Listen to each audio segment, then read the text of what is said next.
Wata rana wani maharbi yana yawo a daji, sai ya tarar da wani maciji dutse ya danne shi, ya kasa kuɓuta.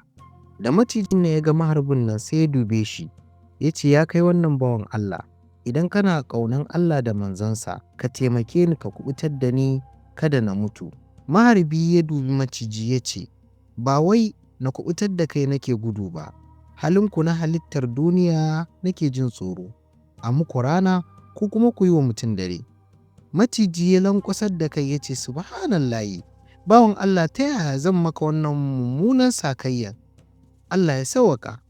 Maharbi ya ce, “To tun da ka yi alkawari ba za ka cuce ni ba, zan taimake ka. Ai kowa da ranansa, ban san inda Allah ya nufa kai kuma za ka yi min rana ba.” Ya sa hannu ya ɗauke masa dutse. Cire dutsen nan ke da wuya, sai maciji ya nufo maharbi yana kai masa sara. Maharbi ya sa wani abu ya kare, ya ce, “Don Allah me kake yi ne haka? Idan wasa kake yi ya kai maciji, ka daina, domin irin wannan wasan ban gane masa ba.” Maciji ya ce, “Wani irin wasa kuma? Ai bar ka gani, kashe ka zan yi, domin tsakaninmu da ku ‘yan adam ƙiyayya ce ta har abada. Ai ido na idon mutum sai dai sara.” Ya sake kai masa sara, maharbi ya kauce. Maharbi ya ce, “Ka tuna fa yadda na same ka, kuma ka yi min alkawari ba za ka cuce ni ba. Ashe haka halin ‘yan duniya yake yanzu?” Maciji ya ce, “Ato, ko da na yi maka alkawari, ai in dai kana da hankali ka san cewa ba gaskiya nake faɗa ba, domin tsakanin ɗan adam da maciji sara ne kawai ko kisa. Don haka kar ma ka yaudari kanka, kashe ka zan yi, domin ko na ƙyale ka in ka tafi gaba za ka ga wani ɗan uwana maciji ka kashe.” Maharbi ya ce, “Duk abin da ka faɗa na ji, amma ina roƙon alfarma guda ɗaya.” Maciji ya ce, “Wace alfarma ne? Faɗa mu ji ko zan iya.” Maharbi ya ce, “Yadda ka gama ni da Allah da ƙaunar manzon Allah sallallahu alaihi wasallam, na yarda na tserar da kai, kai ma ina gama ka da Allah da ƙaunarka da annabin Allah, mu shiga jeji mu nemi alƙalai guda uku su yi mana shari'a.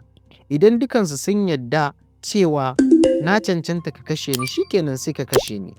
Idan kuma sun yi shari'a akan cewa ka ƙyale ni, to shikenan sai ka ƙyale ni.”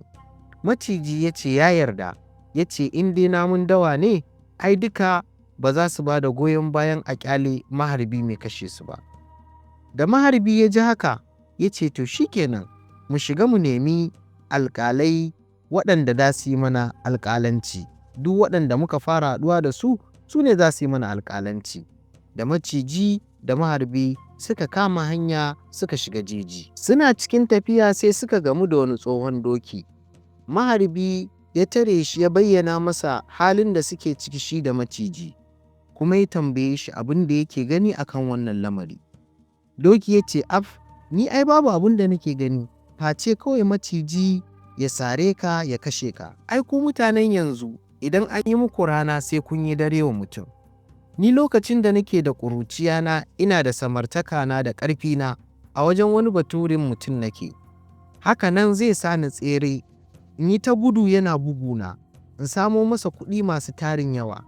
Mu dawo gida ba wani abincin kirki yake bani ba. Haka zai sa wani maƙetacin mai masa aiki ya ɗauke ni wai ya je min wanka. Shi ma ya haye ni ya yi ta gudu da ni cikin jeji, ya je ya yi ta gurzata wai da sunan wanka. Bayan haka ya zo ya ɗauko ni ya sanya wani ƙwallo a gaba, yana bi yana gudu yana bugawa. Abin takaicin ma shi ne, idan wannan ƙwallo ya taɓa mana ƙafa, sai mu ji kamar mu yi ihu mu ce wayyo Allah saboda zafi. Haka nan shi ma za su je su yi ta tsallensu na murna wai sun yi nasara. Haka na ɗauki shekaru ina yin hidima ga wannan mutumi, amma yanzu da ya ga na tsufa, shi ne ya ɗau bindiga wai yana so ya kashe ni na huta. Ka ji matsiyaci, ko yaya ake samun hutu a mutuwa oho? Da na ga haka, shi ne na tsere na yo jejin nan, don haka hukuncina kawai shi ne maciji ya kashe ka.” Maciji ya dubi mutumin nan ya ce, “Ka ga wannan alƙalin a wajena yake, don haka saura alƙalai biyu za su wuce.” Doki ya dubi maciji ya ce, me kake jira ka kashe shi kawai ku huta. Dukkanin wanda kuka samu a jejin nan na san haka zai gaya ma.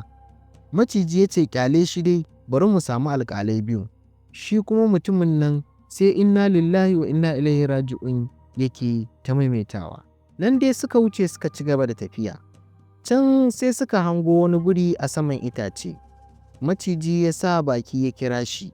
Da ya zo suka masa bayanin halin da suke ciki. Biri ya ce af wannan sai an tsaya neman wani alƙalima? Hala baka san mutum ba. Dube shi fa da kyau ka gani. Kaman mu iri ɗaya amma saboda butulci da rigima yanzu wai shi mutum ne. Babu ko gaisuwa tsakaninmu da shi. Ya ɗage ƙafafunsa na gaba yana tafiya a ƙafafu biyu. Ya ƙone gashinsa gaba ɗaya ya cire wutsiyansa. Da ka dubi biri ka ga mutum ka san asali ɗaya ne gare mu. Amma yanzu tsakaninmu da su sun mayar da mu abin da su kama suna zuwa suna wasa suna samun kuɗaɗe. Allah wadaran naka ya lalace. Dube shi muminin kare mai cizo. Irin wannan kirinki na mutum ni da a yadda ma da sai mu zo mu haɗa kai dukkanin namun dawa mu je mu faɗa wa mutane da yaƙi mu kashe 'yan banza mu shige cikin waɗannan gine-ginensu mu yi zaman mu ma mu more su kuma su dawo daji don haka kawai ka kashe ɗan banza. Maciji ya ce a'a ai alƙalai biyu yanzu muka samu saura na uku. Biri ya ce to kowane raka ku ne ina tsare maka shi saboda kar ya gudu ni so nake yi ma a kashe shi tare da ni. Maciji ya ce a'a ni kaɗai ma zan iya don haka bari mu tafi mu je mu nemo alƙali na ƙarshe wanda daga shi ne zan kashe wannan ɗan banzan. Suka kama hanya suka ci gaba da tafiya. Maharbin nan bai san lokacin da hawaye ya fara zubo masa ba saboda ya fahimci lallai waɗannan alƙalan za su ba da goyon bayan a kashe shi ne. Suka sa kai suka ci gaba da tafiya shi da maciji domin nemo alƙali na uku. Can sai suka hango kare. Maharbi ya kira kare ya yi masa bayanin abin da ya faru tsakaninsa da maciji. Ya gaya masa cewa ya same shi dutse ya danne shi ne, shi ko ya taimake shi ya ɗaga masa dutsen, shi ne maciji ya nemi kashe shi. Suka nemi alƙalai uku, alƙalai biyu dukka sun ba da fatawan a kashe shi, wato da tsohon doki da biri, yanzu shi ne na uku. Shi me fahimtansa? Kare ya shiru ya dube su ya ce, gaskiya in dai alƙalanci na gaskiya ake so, sai dai a koma inda abin ya faru, domin na ga yadda abin ya faru na san irin hukuncin da zan yi. Suka ɗunguma suka dawo inda abin ya faru. Kare ya ce wa maciji, kai kwanta a inda ya same ka. Maciji ya shiga gurin ya kwanta. Ya dubi mutum ya ce, kai kuma ɗauki dutsen ka sa ya daidai yadda ka same shi magani. Maharbin ya ɗauki dutsen ya ɗora a kan maciji daidai inda ya same shi. Kare ya dubi maciji ya ce, haka nan ya same ka? Maciji ya ce, e. Kare ya dubi maharbi ya ce, to maza ƙara gaba ka ƙyale shi, tunda shi mace amana ne. Allah ya kawo mai ƙaran kwanan da zai zo ya kubutar da shi. Maharbi ya buga tsalle ya yi godiya ga Allah, ya rungumi kare ya yi masa godiya. Wannan shi ne dalilin da ya sa maharbi bai da babban aboki kaman kare. Da ka buga masa kare, gara ka buga masa ɗansa na cikinsa.